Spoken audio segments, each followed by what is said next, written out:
हे बघा शेतकऱ्यांनो, हा माझा प्लॉट आहे.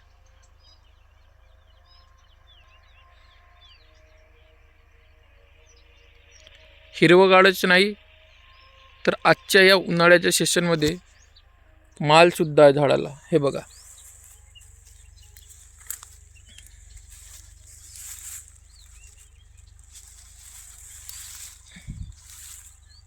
तुम्ही म्हणाल एकाच झाडाला आहे, एकाच झाडाला नाही, झाडाला माल आहे.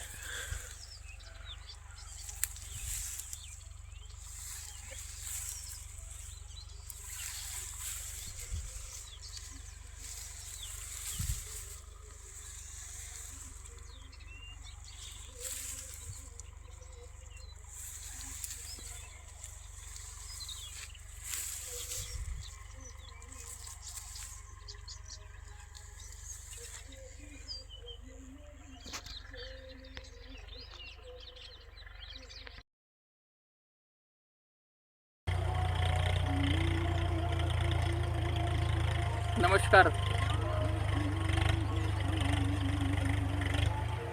हा माझा कवरीचा प्लॉट आहे. तुम्हाला व्हेरायटी सांगण्याकरता हा व्हिडिओ बनवत नाही, तर व्हेरायटी कोणती पण असो, जर मेंटेनन्स चांगलं असलं तर नक्कीच उत्पादनात वाढ होतो. हे तेवढेच खरं आहे. व्हेरायटी तर असते, त्यामागे शेतकऱ्यांचं अनुभव आणि त्याची मेहनत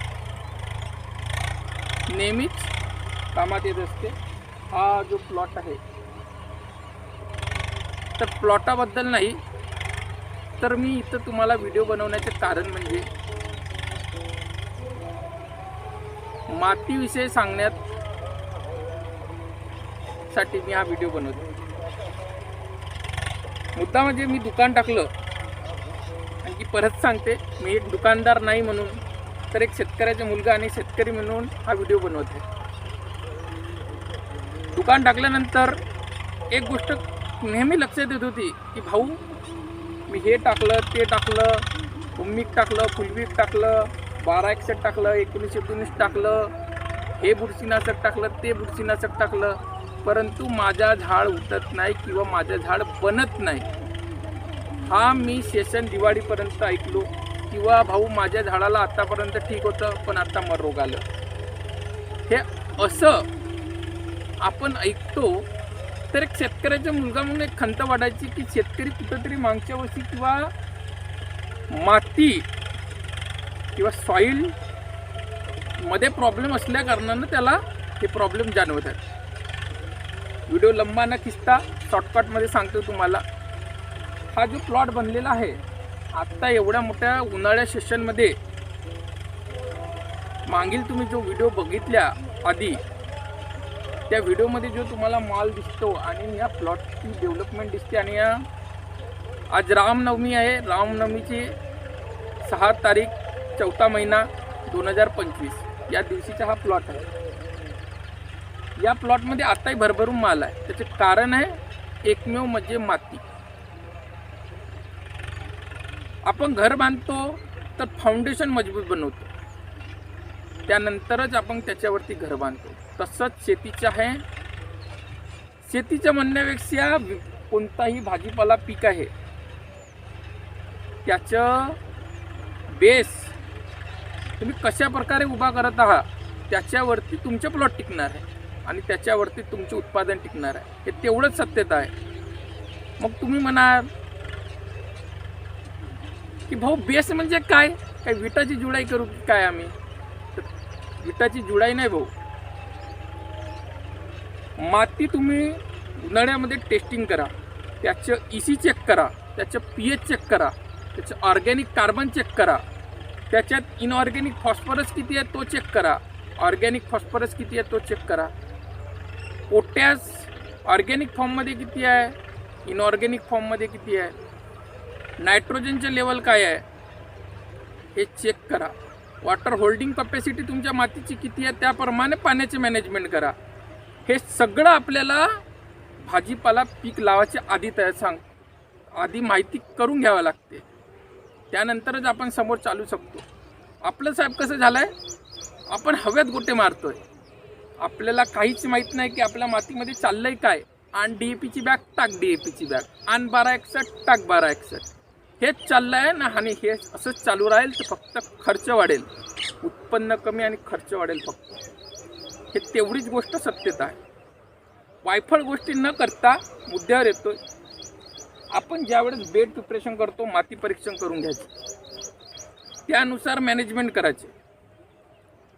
मग सॉईल टेस्टिंग केल्यानंतर आपल्याला समजेल की आपल्या मातीचं pH किती आहे, EC किती आहे,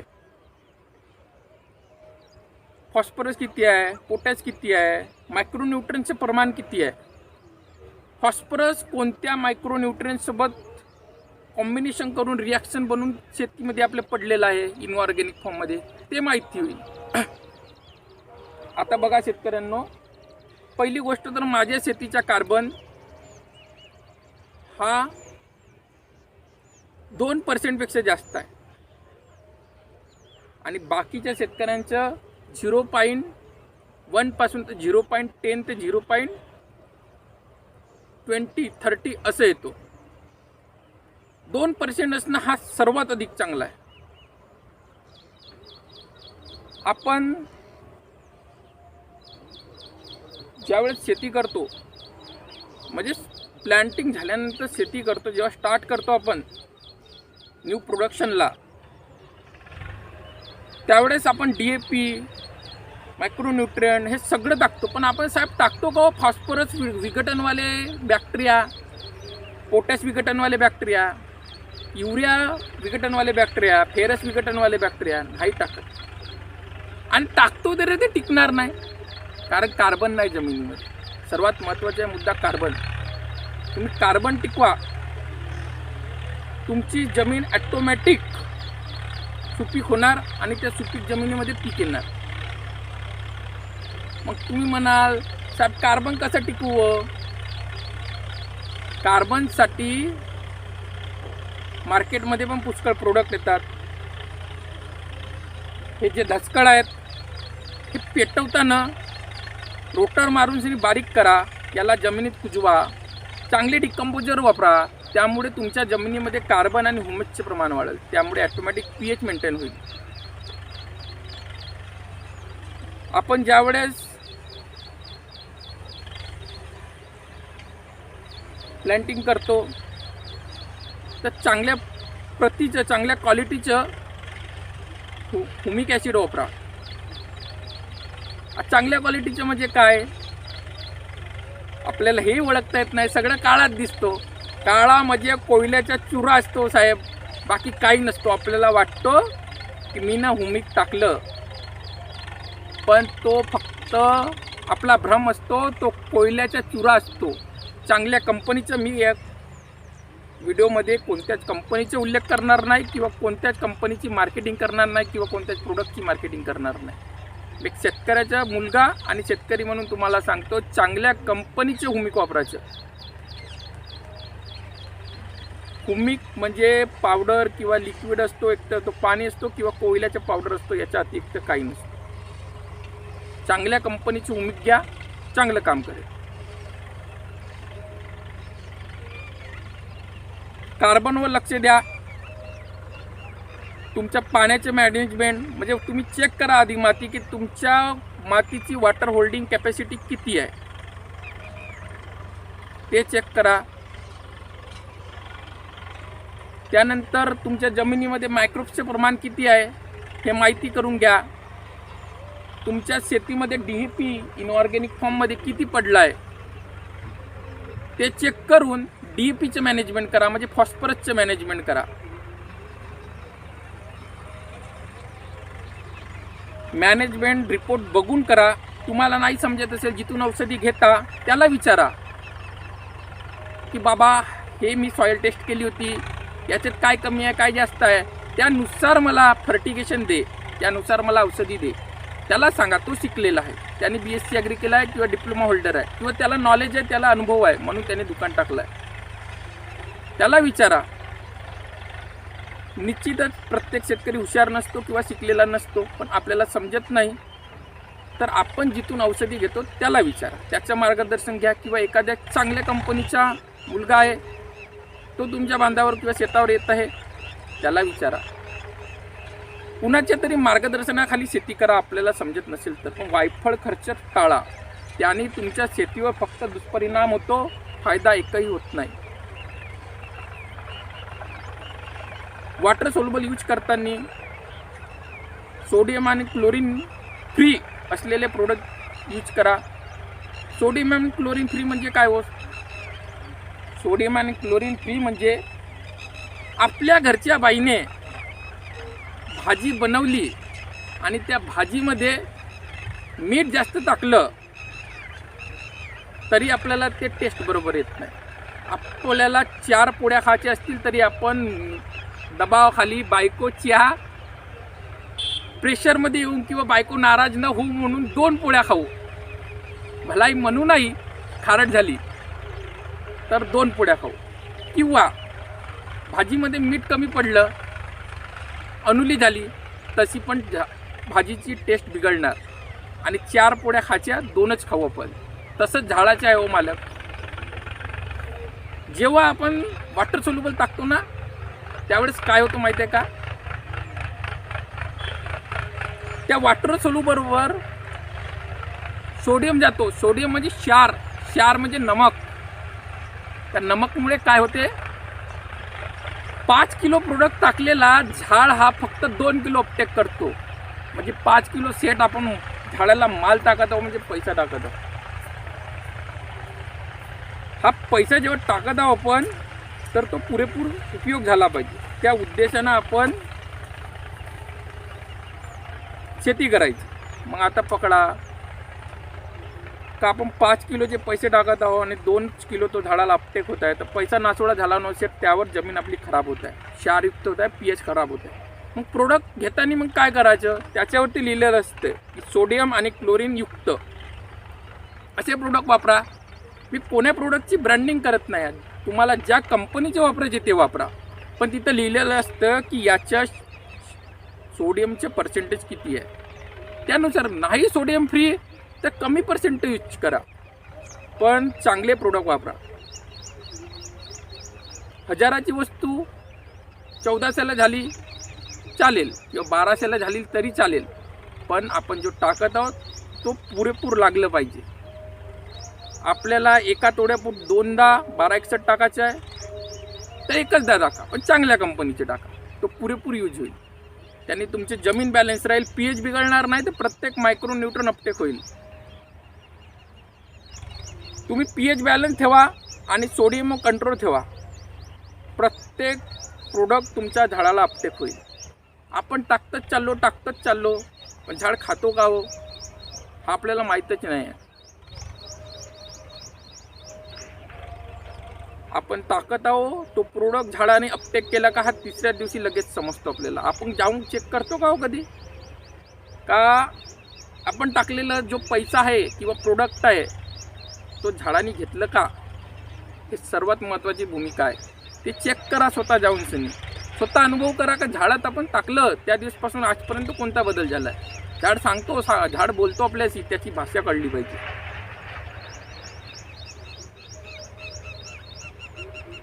झाड नेहमी ऑर्गॅनिक प्रोडक्ट खातो. तुम्ही किती काही केमिकल टाका. मी आता वॉटर सोल्युबलची गोष्ट केली.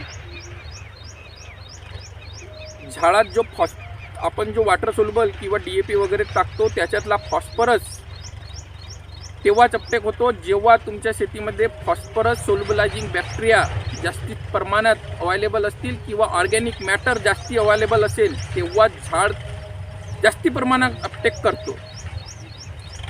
हे तेवढीच सत्यता आहे. कार्बन लेवल वाढवा, बॅक्टेरिया वाढवा, चांगल्या कंपनीचे बॅक्टेरिया वाढवा. आता बॉटलमध्ये पाणी भरून येतो, पांढरा दिसतो म्हणजे बॅक्टेरिया नाही.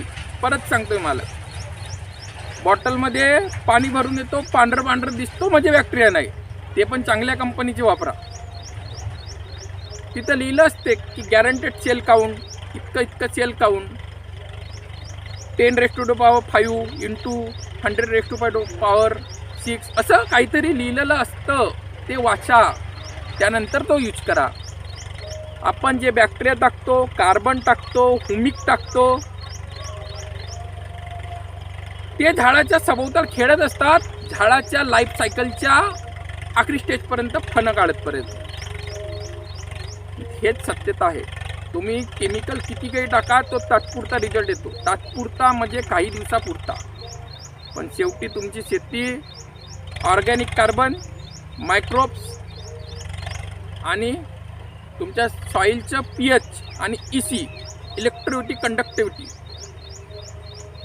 एवढ्या मूलभूत तत्वावर तुमची शेती अवलंबून आहे. याचा शेतकरी कधीच विचार करत नाही. पण हा विचार करेल तेव्हाच शेतकरी टिकेल आणि तेव्हाच शेती चांगल्या पद्धतीने करू शकेल.